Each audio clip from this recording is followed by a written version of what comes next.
Oh, the television gods are smiling on us today. You are looking live, Southern California, and we've got a car chase.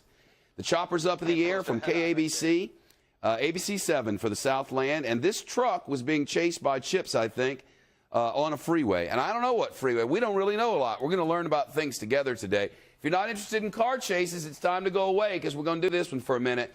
Look at that, blowing through lights, and away he goes. Where is he? I don't know. But I know that he's going, and he's being chased. And that really is enough for us.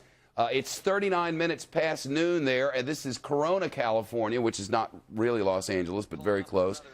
I'm now told he's a possible shooting suspect. So this could be a little more serious than the routine. Listen here. Residential neighborhood. You hear the chopper pilot. It's going to be a dead-end street.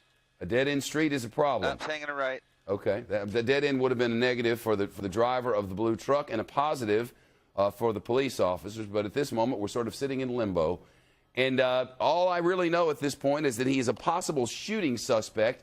And he was on the freeway. We watched during the commercial break. We just got our first pictures of this about just as the commercial began. And he was hightailing it down the freeway.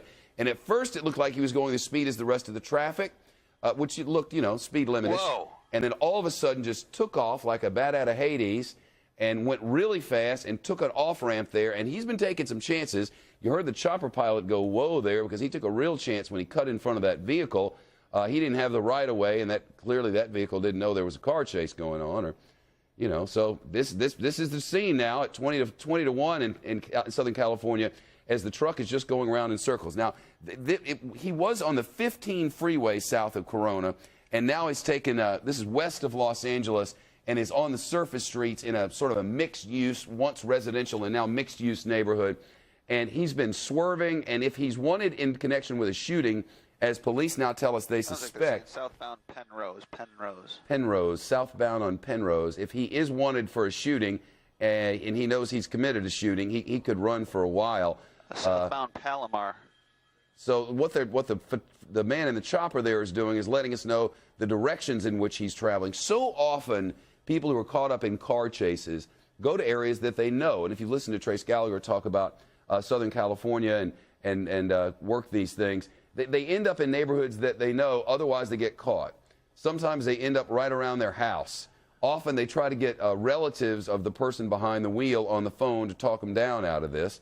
And certainly they'll be working to get his cell phone number to try to bring this thing to a safe conclusion. That turned everything off.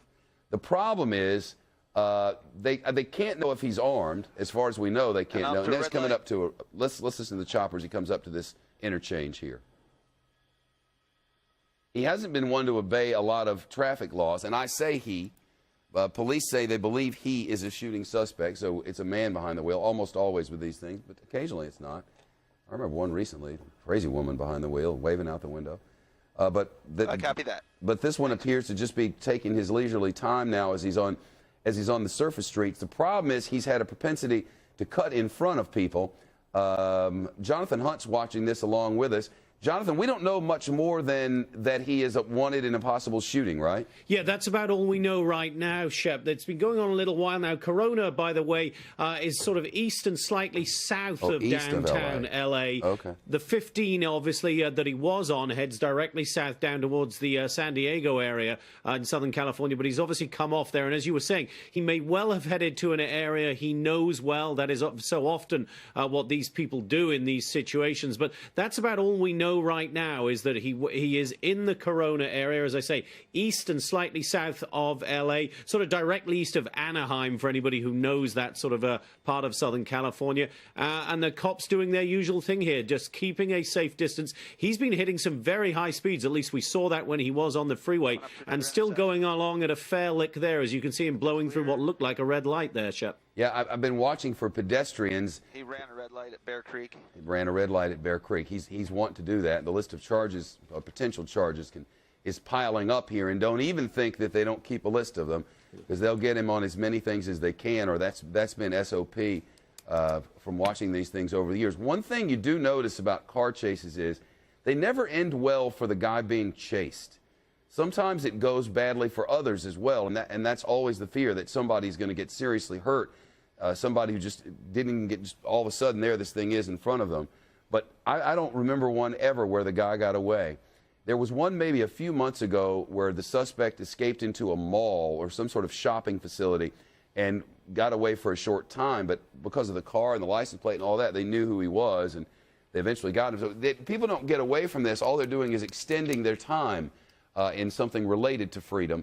As he drives, he'll eventually run out of gas or hit something, or the cops Currently will... 60 miles an hour. 60 miles an hour is a little fast for there. They'll put a spike strip in front of him. You know that the police are working on a way to get in front of him and stop the progress here. He appears to be on this looks like a hilly road. I'm not familiar with the terrain in this area, Jonathan. I don't know if you are.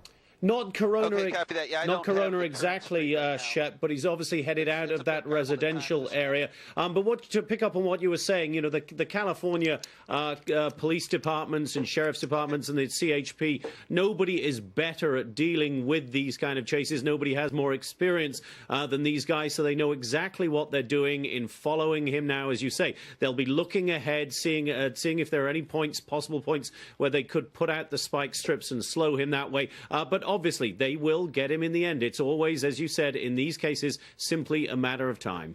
Well, we're alone with this thing, and you just wonder what it is that the man has in mind. I've noticed, Jonathan, that the vehicle is tending to swerve a little bit here and there. I don't know if it just does, if there's a problem with his stability, if he's got a suspension problem or something, but the car's doing weird things. Yeah, it doesn't look as though he's popped a tire at all when you see it up close. I wonder if it was suspension. Yeah, I mean, there could be something wrong with it, obviously, but it's hard to tell from the pictures we're seeing. But, you know, he's going along pretty well right now. LA's on their way. 1:45 in the Los Angeles area, and this is Corona, California, and a man in a blue truck does not want to be stopped by police, but he will be. It's just a matter of time. He will be stopped. And, you know, they're talking to the station there from KABC up in the chopper. Our good friends at ABC7 Eyewitness News there for Los Angeles, and we always appreciate their help in covering stories of great importance and of this one, less importance. But what I'm always curious about is what the guy is going to do and how it's going to end. I like to watch these things because you just never know what's going to happen. And there's always that fear that something's just going to go horribly wrong. And we can just hope that doesn't. Maybe he doesn't have a lot of gas. Jonathan, it looks to me like he's heading out into the hinterlands. Yeah, he obviously heading into an area now where thankfully, there are a lot less pedestrians around, obviously, and he's gone well away from the residential areas, it appears. Where he thinks he's going, I mean, there's Lake Matthews is around there, I know, which is a sort of a wilderness kind of area, but where he's headed, it's impossible to tell exactly, but he seems to know where he's going, so one can assume, as we were saying, as is often the case here, that this is the area in which he is from, in which he perhaps resides, but he seems to know where he's going. Cops just following him and hoping that eventually, as you say, he's either going to run out of gas or they can get some spike strips out, Shep. Yeah, I know that the Highway Patrol, the California Highway Patrol chips are getting involved in this, and you got to figure they'll figure out a way to get up in front of him. And then it's just a matter of making him stop. I'm very curious. Sometimes they zoom in really close. Some of the choppers zoom in closer than others, and I know we're probably getting a couple more of them up there, as we have a number of affiliated stations in Los Angeles. But I'm going to be very interested to see what this guy looks like and try to get a read on what's in that vehicle. When the chopper gets an opportunity, I'm sure it'll go in real close and let us know when it can. But, I mean, if the man's armed, we don't know if he is, but he's wanted. He's a shooting suspect, according to police, and he's wanted in connection with a shooting. And you can just hope that he's not armed up in there and willing to do something stupid, Jonathan. Yeah, and if he is a shooting suspect, they will be exercising a huge amount of caution as they follow him. And indeed, if and when he stops, they will be very, very careful.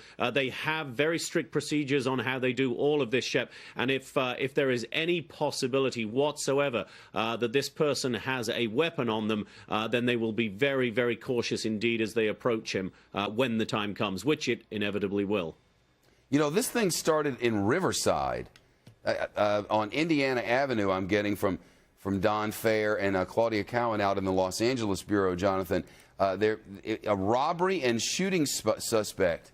So I guess he robbed a place. I don't know if that was one incident or two. Don Fair's telling me, our deputy bureau chief out in Los Angeles, that he is a robbery shooting. One incident. It was a robbery. There was a shooting that happened during that robbery, and he's in a GMC Sonoma truck now. traveling in the outback there. Not really sure if this robbery and shooting happened today or if it was something that happened earlier at another time. But if it happened today, I'm sure there's great concern, Jonathan, that there might be a weapon in that car. And if so, police will be acting with the greatest of care. Yeah, absolutely. That changes everything if there's a weapon involved in this, and they have the suspicion that there is a weapon involved. Obviously, therefore, they have to take it. They have to be very, very careful, not just for their own safety as the cops, but for anybody who might get caught up in this when it comes to an end ship. Absolutely changes everything if there is a weapon in that vehicle right now. And this construction zone had the potential to cause some problems there. You'd figure there are workers out. Passing Avocado Mesa, Jay. Avocado Mesa. Some nice names out there. I think it's Via Volcano, or it sounded like. Via Volcano. Well, there you go. I don't know much about these places, but William Longinus, you know, is out here doing our tax calculator series, and he's going to come in to let us know more about this area. This GMC Sonoma truck appears to be coming to a stop, or it's certainly slowing way down. I'm not sure. It looks like it all. It's certainly slowing way down. I'm not sure. It looks like it almost, but I don't know.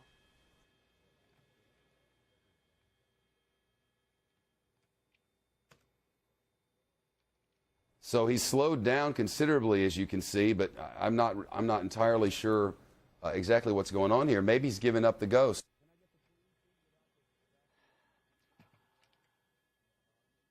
Well, the cops have gotten into position here. The man is getting out of vehicle. And you can hope he's just giving it up. I mean, that's the hope. And he is. He's about to lie down in the road and spread his legs and put his hands down by his side. And that's going to be the end of this thing. Uh-oh, hello, another person. Oh, is it a lady friend?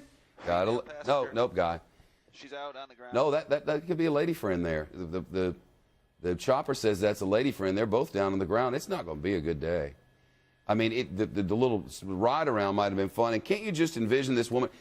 Pull this truck over right now, you crazy fool. Can't you hear her? She probably gave it to him worse than the cops will. You know, like, what have you gotten me into now? Unless, of course, she was involved in all the other stuff of which he suspected, though I don't have any way to know. We'll know soon enough. I guarantee you that by Fox Report tonight, we will have done everything humanly. Oh, look at that. Everything humanly possible to find out. Watch them put their hands up in the air. They got instructions. Bada boom. There you go. Breaststroke. I guess that was actually wasn't a breaststroke. At any rate, we'll try to find out what happened by 7 o'clock tonight, 4 o'clock Pacific time, when the Fox Report comes on with all the news of the day, and we'll find out about that. In the next hour, Neil Cavuto is going to be live from the Tea Party convention rally thing in Washington, where they're complaining about taxes, and he'll have coverage of that for you there. And I'm guessing now the cops are going to come over and help them a little bit. There we go. Time to put some cuffs on this man, and apparently his female friend, appears to be female friend at any rate. The car chase is over. Chips have done their work, and the news continues now on Studio B. Officials in Moscow and the United States going back and forth over the status of adoptions between the two countries.